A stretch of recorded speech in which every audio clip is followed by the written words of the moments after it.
Yo, what's going on, snipers, and welcome to the start of a brand new series here on NHL 25. So as you guys know probably by now, the New York Islanders have won the poll, so we are going to be doing a New York Islanders franchise mode here in NHL 25, which is pretty exciting because the day that you guys see this episode, which is Monday, September 30th, actually marks 8 years exactly since I recorded my first ever video and put it up on YouTube.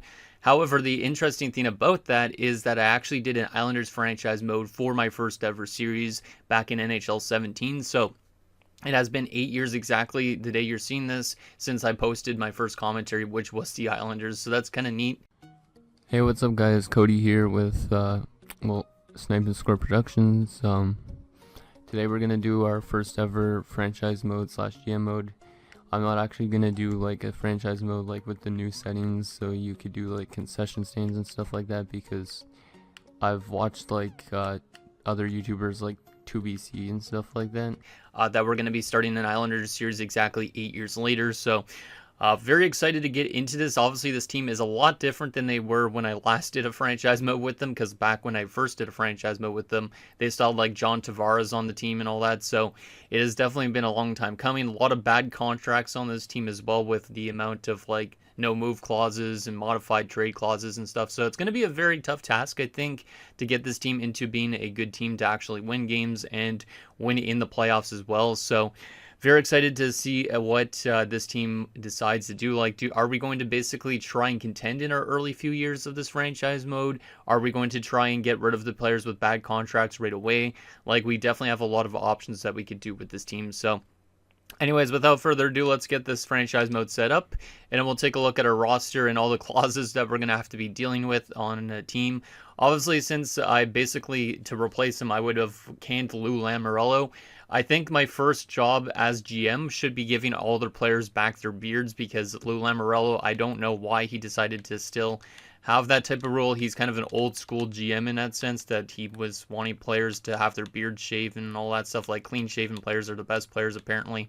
So I think our first order of business as GM should definitely just be giving them their beard back, because I don't know why he would think that's a good idea, just because obviously hockey players need to have big beards, especially for playoffs, in my opinion. But for them to be clean shaven is kind of ridiculous, especially when you get actual new players on the team. Like, I saw Anthony Duclair had a nice little haircut and stuff like that when he was with Tampa for a little bit.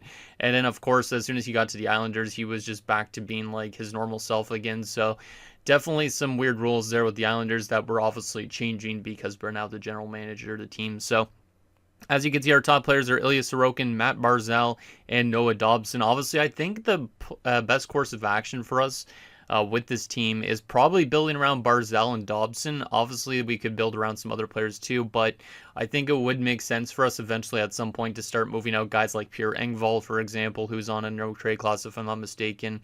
Like, there's definitely some weird players on this team that shouldn't have clauses, but they definitely do. So and yeah, we're also probably pretty tight up against the salary cap, if I'm not mistaken. Does it say on the screen? I don't even know exactly. But anyways, we'll go with that. And let's get to this part of this. Obviously, we're going to stay in the same division. In terms of this, we're going to turn owner mode off, because obviously we do not care about the concession stands. Obviously, fantasy draft's not going to be on, and salary cap will be on, so that's going to even make it tougher, obviously. Head coach headed lines, I'm going to turn that off. Same with fog of war. The rest of that should be pretty much good. And in terms of these settings, let's just make sure we have this set up properly, so that way we don't run into like injury problems and all that type of thing. So we're going to turn off autosave, because I just don't want overwriting saves to happen, because I know that still probably does happen in this game, I would assume. I haven't actually tried to see, but more than likely it does. Aside from that, let's see. Trade difficulty will turn to hard, which means it's going to be even harder to deal away those players on those clauses, I would say. We're going to have to get guys to waive their no-trade clause too, which is going to be interesting. Like, I don't know exactly how good this team is going to be for the first, like, 5 years or so of this franchise mode. Like, it might take us a bit before we could actually develop it into being a good team. Waivers are going to be on, of course, except relocation doesn't matter. Fog of War is not going to be on, and all that stuff is good. Okay. Perfect. Advanced settings. Let's see what we got here. So we're going to go fully healed, because obviously I want players to only return once they're ready to be put back into the lineup. Don't want to get into any injury trouble. Sim engine scoring, we're going to leave to medium. Same with draft class quality. I think those are all fine. Obviously, we could tune this a little bit as we go if it, for some reason, gives up too much goals or allows too little. The rest of that should be pretty much good, I think. Head coach pop-up, of course, that's fine. Same with trade offers, are fine. Morale meetings are going to be obviously off because I don't really care about morale meetings. The other meetings that we have, like setting player goals and all that, obviously we're going to still be doing, but morale meetings, just those are the type of ones that I just don't like to see. And then, yeah, retired jersey numbers are good. So that should be almost it. Obviously, for injuries, we're going to turn this down to 9 out of 100. Just because, obviously, if it's at 8, usually they don't happen at all.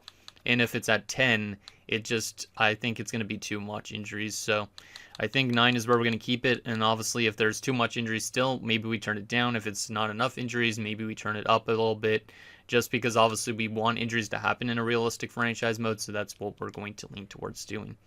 So that should be all set up. Also, shout out to the Bridgeport Islanders who have actually a nice new logo, obviously going with the fisherman look. Obviously, their old logo was a piece of trash, and I don't know why they had it like that for a little bit, but I definitely prefer this fisherman logo over their old logo that they used to have, which was very bland.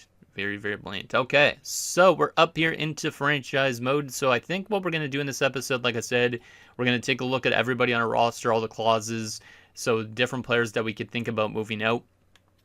I think we'll also look at the draft class, and I think that might be all we really look at. Obviously, we could give some season goals out to some players in next episode if you guys have ideas of what type of goals we should try and give. Like, should we give Matt Barzal an assist goal or something like that so he could try and grow a little bit more? Maybe same with Noah Dobson, because like I said, those two guys I think I'd like to build around. Sorokin is decent, but he's also getting up there in age already, so I don't know how long-term he's in our plans for. But guys like Pelech, Pollock, Bo Horvat, like a lot of those guys I'm pretty sure are on clauses, so I'm not too sure exactly how long I'd like to keep some of these guys around on this team. But obviously we could do interviews with anybody you see on the roster, so if you want me to interview even like, or just give a season goal to somebody like Hudson Fasching, let me know and I could just give them random goals and see if they achieve them. So let's go to our contracts and see what we got in terms of clauses, because Lou probably set us up for a really bad time here with the Islanders. So let me actually remove my face from the screen because I am a little bit above the clauses at the moment. Actually, I move my face over to here for the screen. I think that might be fine. But then again, I might need to move it later on. But anyways, Matt Barzal, obviously, like I said, the guy that build around probably 27 years old, 89 overall, so very good young player still. He only 27, but he is getting kind of close to 30. That's actually insane. I feel like this guy's still only like 24. Because when I did my NHL 17 series years ago, he was obviously very, very young. So it's just very weird to now see a guy that's almost like getting closer to his 30s. But then again, I'm also getting close to my 30s. When I started my YouTube channel, I was literally in my early 20s. Like I would have been 2016, so I literally would have been only 20 years old at that point. And here I am 28 now, which is ridiculous. But anyways, Barzal signed for how many years is this? Let's just go through his player card because that'll make it easier so I could actually not have to calculate how much time he has left on his contract. Actually, we could just look on this screen. That will make it a little bit easier. So actually, let me put my face back up here. So he has a 7-year modified no trade clause, 22 team no trade. So he could only get dealt the 10 teams, but obviously we're not going to try and deal him early on. But kind of funny, he could go to Boston, which is obviously a team that could have drafted him. Carolina, Chicago, Edmonton, Florida, Montreal, the Preds, Devils, Toronto, and the Jets. So a lot of Canadian teams he's open to going to. Surprised the Canucks aren't on there, considering he's from like Coquitlam, if I remember right. But yeah, 7-year deal for him. Will be interesting to build around him for at least a few years, and then he could probably end up being like our future captain or something like that. We could definitely think about things like that already at this stage, but he's making a lot of money. We'll say it at that. Our next player, which is Bo Horvat, on a no trade clause for the first 3 years of the contract, so this year and the next 2 years afterwards. Then it becomes a modified no trade, which is not as bad, so then we could actually not have him try and waive, but he's got a flat out no trade clause. So right now, if we wanted to move him, we'd have to ask him about moving. So we could probably hold on to him for 3 years and then move him. But we could also try and get him to waive if we're in a really bad cap crunch. But he is signed for 7 years at 8.5, so I don't know any team that's going to want to take on that contract necessarily right away. So That's a bit of a tough deal considering he's 29 already. He's basically signed till he's 36, so a little bit of an iffy one. I mean, Bo Horvat's a good player. He is an 87 overall, which is pretty useful, so he is a good player, but at the same time, I don't know how long-term he's going to be with this team. Now, what's kind of interesting about Bo Horvat being on the Islanders is my second franchise mode I ever did on YouTube was the Vancouver Canucks. And of course, Bo Horvat was a Canuck at that point in time because he led me to like 4 cups, which is kind of funny. So kind of interesting to have him now on the team that I did for my first ever franchise mode. So there's Bo Horvat. Next up, we got Brock Nelson, who's only on 1-year deal with a modified no trade. So he might be somebody, obviously, if we're not in the playoffs, we could lean towards trading because he does not have an extension in place. It's a 16-team no trade, so we could only trade him to Boston, Carolina, and all those other teams you guys see. I'm not going to read them all out because or else my voice is going to die, but we could only deal them to those type of teams. So obviously when we're looking for potential trade assets to take back, we have to look into these teams and see if there's anybody we could bring in from those teams. If for some reason we want to trade him away to a team that's not on his list, we'll have to get him to waive to go to one of those teams. So if I wanted to trade him to like Anaheim, Buffalo, somebody like that, we'd have to do that type of thing. So, I definitely think he's one of these guys that's not going to be here long term, though. He's 32 years old, so being a pending free agent, it would be a good way to relieve some cap space and let him go to free agency. Considering he's making $6 million right now as a 85, he's probably going to ask for right around the same, I guess, in his next contract, but I'm not too sure. So there's Brock Nelson. Then we have J.G. Pageau, obviously great playoff player, but obviously hasn't been as good as an Islander as he was with the Sens. For some reason, the Ottawa Senators are not on his trade list, which kind of sucks because I would trade him there if I could. But he is signed for 2 years left at $5 million, which is quite a bit for a guy that's literally a bottom 6 forward. 16-team no trade, as we said. And he's only an 82 overall, and he's got a no trade, which is kind of weird. So that's another one of those tough contracts that I might be able to move out from, but I'd have to trade him to one of the teams on his list unless we wanted to get him to waive, which should be interesting. And then there's one other center we have, but he doesn't actually have a clause, which is kind of surprising to me because Cizikas has been there for a while. He's 33 years old at this point, but he signed for 3 years at 2.5. That's really not too bad for a bottom 6 guy, but the fact that he's already 33 means he's already signed till he's 36 as well. So we could always flip on Casey Cizikas, but I do like his play. He is a great penalty killer, so he's not that bad, but we do have quite a bit of center depth. We'll probably end up using like Brock Nelson more as a left winger, my guess, for the season, or we could use Barzal as a right winger if we want to. That might not be a bad option. Then we head to the left wing side of things. Anthony Duclair, who was recently brought in this offseason in real life, has 2 years of a no-trade clause, so this season and next season.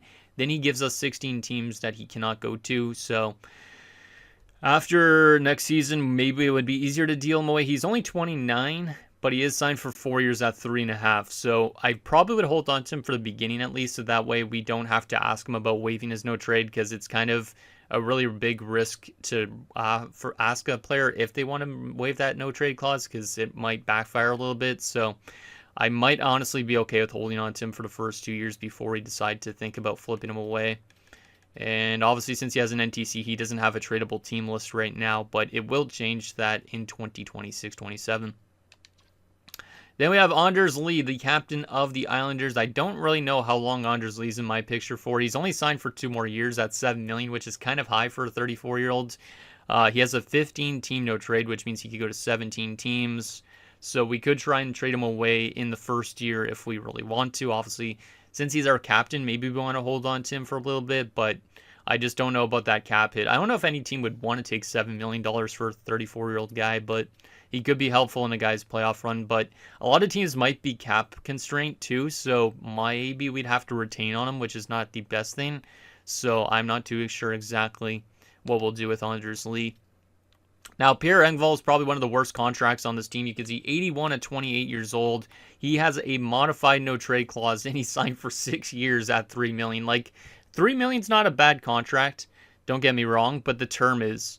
Like, a lot of the deals that Lou Lamoriello gives out, I would say some of them are pretty good in terms of money, and they're banking on the player a little bit too long-term, though. So, like, if the years were down, like, if this was a 3x3, I'd be okay with it. But since it's a 3x6 and there's a modified no-trade clause, it just makes it a lot tougher to move somebody out like Pierre Engvall.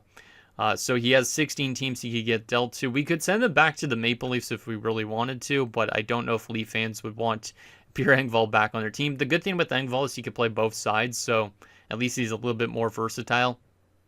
And then we also have Kyle McLean, who's not really much of anything, more of an AHL top six, I would say. I don't know why he has bottom six potential. He's already 25, so to me, he's more of an AHLer, but yeah, he's not really going to help us out that much. Like, he's just a depth forward or a guy we get sent to the AHL for the season and try and bring somebody else in instead to replace him if we want to go for like a cup early on. But we only have 1.8 million cap space. Keep that in a note, just because we don't have a lot of money to wheel and deal. And in our right wing side of things, we have Kyle Palmieri on a modified no trade clause, only signed for 1 year at $5 million. So he's another guy kind of similar to Brock Nelson we could flip in first year of this franchise mode. He is 1 year older than Brock Nelson, 33 years old. So we could deal him away. We could send Palmieri back to the Ducks where he started his career. That might not be a bad idea. But then again, the Ducks are probably not going to want somebody like Palmieri because there shouldn't be a playoff team in this first year. So we definitely could look at flipping away some of those guys that are on 1 year deals.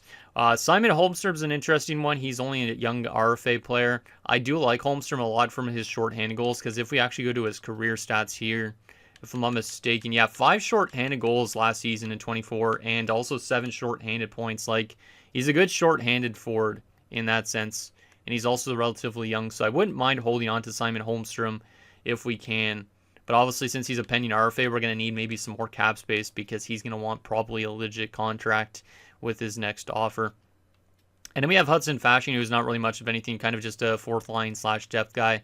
I don't see him being here too long term, but he's just a good filler player for the time being. Then we go to the defensive core, and this is where there is a lot of no trade clauses. Starting off, though, with Noah Dobson. He's only signed for 1 year at $4 million before he becomes an RFA. We're going to need a lot of money to give Noah Dobson in the offseason because 89 overall already at 24. That's pretty damn high. He's going to want tons of money. So that's where I think moving somebody like Brock Nelson, Anders Lee, or whatever will help us a lot with getting more cap space because Noah Dobson's a great defenseman. 70 points last year, which I didn't even realize. It's just kind of insane. He's been really, really good in the NHL. So I think holding on to Noah Dobson long term is a good idea. He's only 24 years old as well. So I think obviously his next contract, he's probably going to be looking for multiple years, maybe even a clause if he's eligible for a clause. So yeah, I think we definitely need to free up some cap space to get him back, which means probably moving out some defenders. Now, there is 3 defensemen on no trade clauses, and they're all signed for more than 1 year. We might have to get somebody out of these bunches to waive their no trade clause if we can. Starting off, though, with Adam Pelech, you can see he's only a no trade clause guy for 1 year, and then it becomes modified, so it won't be as hard to move him next season.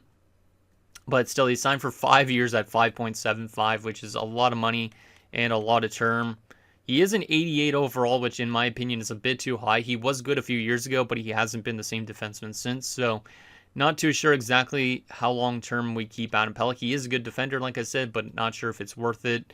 Ryan Pulock also has a no-trade clause. He's got that no-trade clause, though, for 3 years before it becomes modified. So he's one of those guys we probably would just have to hold on to until it becomes modified unless we want to try and get him to waive. But he hasn't been as good also the last 2 years. Like 19 points last year is not good. He was good in this point where he was picking up like 30 points, but only having 19 points in the last season, he's definitely fallen off a little bit, I would say. And he's not really an 87 in my opinion either.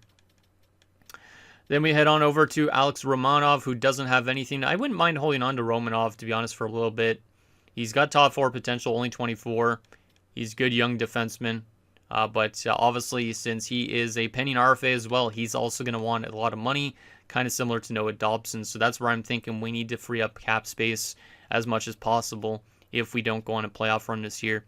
And then Scott Mayfield, I don't know why he has a no-trade clause, but he does for the first 3 years, which is kind of abysmal as a top 6 defenseman. And then that becomes modified as well. So 6 years at $3.5 million, yikes. Like some of these contracts that Lou left us are not good at all. And then you have Mike Riley, who's only signed for 1 year, which is not really that bad. It's kind of like a depth defenseman / top 6. So I'm okay with Mike Riley, but the Mayfield deal is kind of rough. I could probably get used to the Pelech deal. The Pollock deal might be bad long term, but not too exactly sure what we want to do with moving guys out on the defensive side of things. And then finally, our goaltenders, both of them have clauses. Sorokin has a no movement clause, which is for the first 4 years of his contract. I forgot that he got an 8-year extension. Jeez. He's a great goaltender, though, but I don't know how he simulates in franchise mode. 8 by 8.25, first 4 years, no movement clause, and then becomes 16 team, no trade.